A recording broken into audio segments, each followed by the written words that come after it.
Ha my hearties, today we're going to be looking at a pirate hat.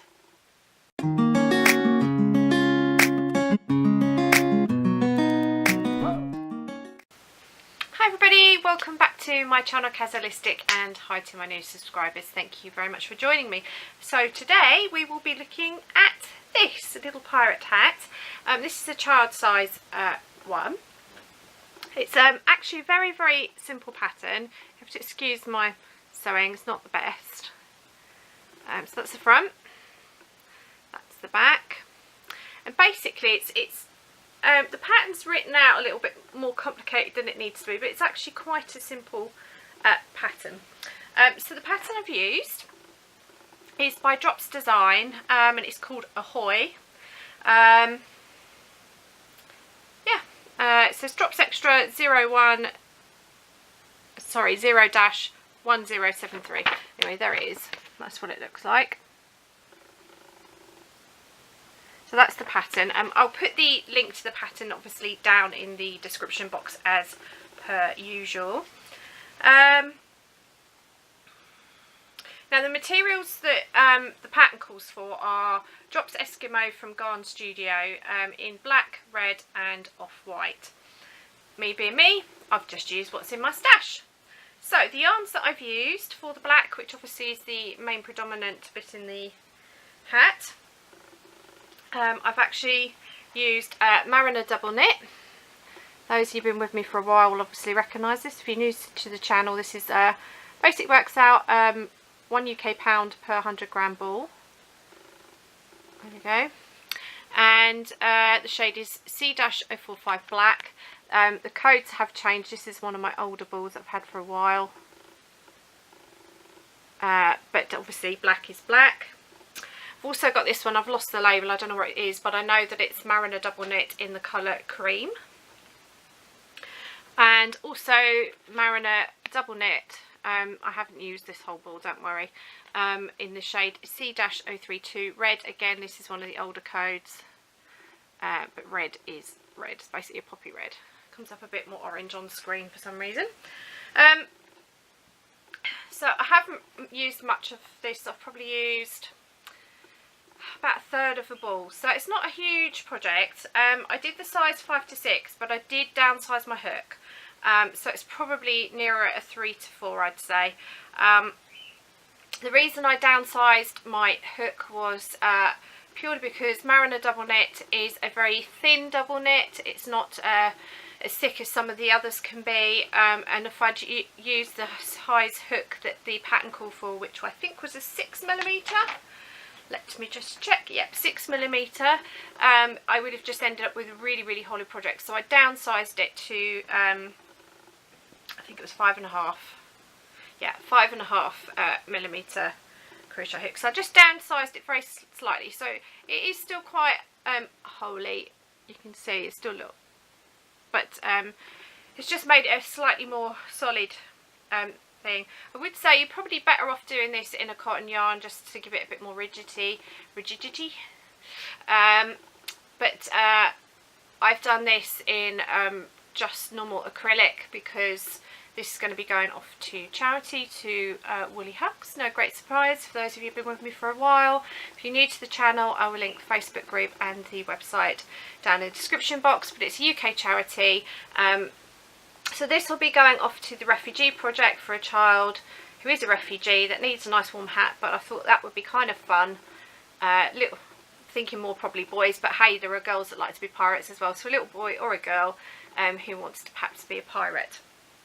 So the main body of the obviously is I've got terrible brain fog today. I do apologise. If you're new to the channel, I've got depression and anxiety, so bear with me. So the main body of the hat is obviously made in black. It's made all in one piece.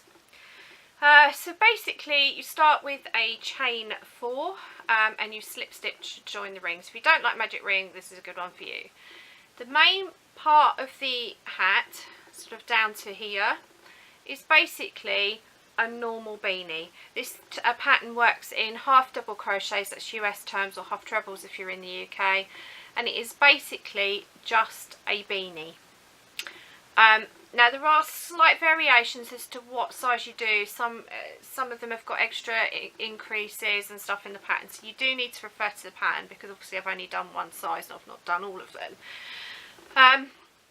But you could pretty much go off from the pattern. Once you've made this once, I could probably do this again without really particularly needing the pattern. So it's a basic beanie, so you're talking half double crochets, that's the US terminology, with increases and straight rows as you go down. Very, very simple. Then what you do is you mark the 4 points, basically creating 4 corners. So here, here, here and here is what you're doing. So you obviously, those points start here. And then, so I marked them, it doesn't tell you exactly where to put them. So you do have to work out for yourself where to put the 4 stitch markers. So I put 4 stitch markers in at each point, and then for each round you're basically doing one increase in each point. For now let me just check so I tell you this right. It was 5 rounds. The 4th round you actually do 2 increases in each point. The rest of the rounds are 1 increase. I actually did 6 rounds. I did an extra round of increase because my brim just wasn't very big. I think it's because obviously I downsized my hook and I'm using thinner yarn, so I had to adapt it very, very slightly just by that 1 round. And then you change your colour to red, and you do 2 increases in each point for the red, and then you fold it up. I kind of eyeballed it, to be honest, to where I thought it looked okay, so it did look like a pirate hat. And then you just put a stitch through both the main beanie and obviously through your front piece and the back, so they're attached at the back. So although you can fold the sides down, you can't fold the front and back down. That just holds it in place. It's just a nice little stitch, nothing too complicated. So that's where the red came in. The cream obviously is the skull and crossbones. So for the, I think they call them swords on the pattern, but they're not, they're crossbones to me. So basically you do a chain 3 and join with a slip stitch for the end, then you chain right the way across, and then you do a slip stitch into 3 chains back. That is how you make the crossbones. It is so simple, it's untrue. The skull was a bit more fiddly, not complicated. It's a bit tricky to explain, but basically you start, I can't remember if it's I'm trying to think. You start from the bottom, work your way up if I remember right. It's been a few days since I've done it and my memory's terrible. So, but basically you've just got a series of half double crochets. Some places you've got increases, some you haven't. So you do need the pattern for that. It doesn't tell you necessarily exactly where it will tell you, but at the end of the row you need to have 5. If your previous row was 7 stitches, the next row needs to be 5, and you've got to decide where to put the decrease in. So the skull was a little bit fiddly, so if you're new, a complete beginner, probably the skull might be a bit tricky for you. But I've managed it, sort of fudged it through. When you've got the basic shape, because it didn't look like a skull at all, and I was thinking, this isn't going to work, put all this work in and the key thing isn't right. It does actually tell you in the pattern to sew eyes on. So with the black yarn, so again Mariner double knit in black, I've just literally just gone through a stitch over and over about 4 or 5 times, moved across to here, done the same, moved down to create a nose, and then it just says to put 3 single stitches in to create sort of like the teeth look. My teeth aren't perfect by a long chalk, but it kind of gives the effect for what I need. And then it's just a case of stitching. I stitched the crossbones on first. I basically just I stitched around the ends, and then I just weaved in and out of the chain stitches down and then went around the ends, and that's how I did both of them. It was the easiest way for putting them on. So my stitches do show through on the inside, but because you're tacking it up it doesn't really matter. And then I stuck tied my ends in, and then stuck it on. I stitched it on. Didn't stick it on. I stitched it on all the way around, and that's it. It's actually it looks terribly complicated. It's a really simple pattern. It is basically a beanie with 4 corner increases for a few rows, and then just add the skull and crossbones. It is actually really, really simple. The pattern makes it sound way more complicated than it actually was. So probably not the best written pattern. It does take a little bit of maths, a little bit of figuring out where you need to put things in places, particularly with the skull, with the decreases and increases. But aside from that, it's a nice, easy little pattern, great for kids. I thought this would be really kind of cool for a Halloween project. Obviously, eye patches and stuff are really quick and easy to make up. So I thought that would just make really cute, and also it can keep the child's head warm. You know, here in the UK, obviously if you're further afield in the world, obviously your weather will be completely different, but here in the UK on Halloween it's usually quite chilly when the kids go out in the evening, so it's a good way of keeping your child warm and getting them to be a pirate. So that's it. Like I said, it's a really simple pattern, it's not too much to explain, so I hope you like that, and hope that's given some of you some inspiration for your children.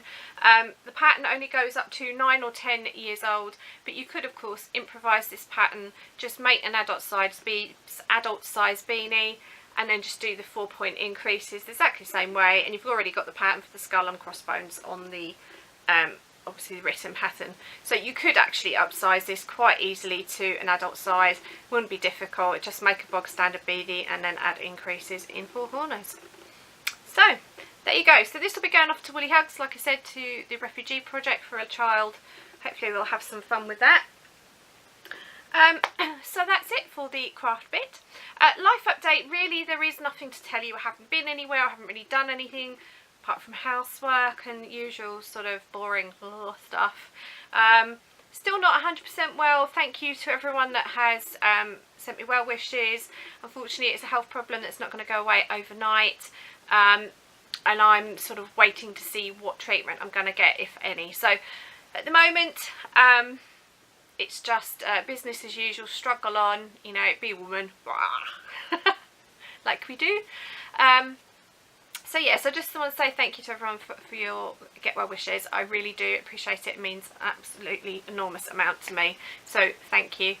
I don't know whether there's going to be 1 or 2 videos next week. I'm hoping there's going to be 2. I've almost finished the next project. It's been a bit of a beast. Quite a big project, and it came out a lot bigger than I was expecting. It's taken a bit longer. I'm hoping to get that finished today. I'm recording on Sunday, and then it just depends what I get finished, because I only have 1 other project on the go, and I need to get some more Halloween-y type stuff started. So you definitely will have 1 video. Whether you'll have 2 just depends how much time I get, because I have a week full of appointments. So it just is going to be time constraints next week. I'm hoping one day that things are going to calm down and I have more time indoors.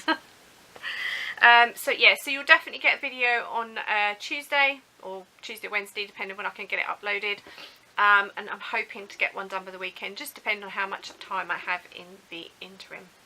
So that's it. I hope you're all well wherever you are in the world, and that you're keeping warm or cooling down if you're in a hot area, because I know that some areas are still quite warm around the world. But wherever you are in the world, I hope you're okay. So until next time, remember to stay well, happy crafting, and until next time, remember to stay true to yourself. Bye.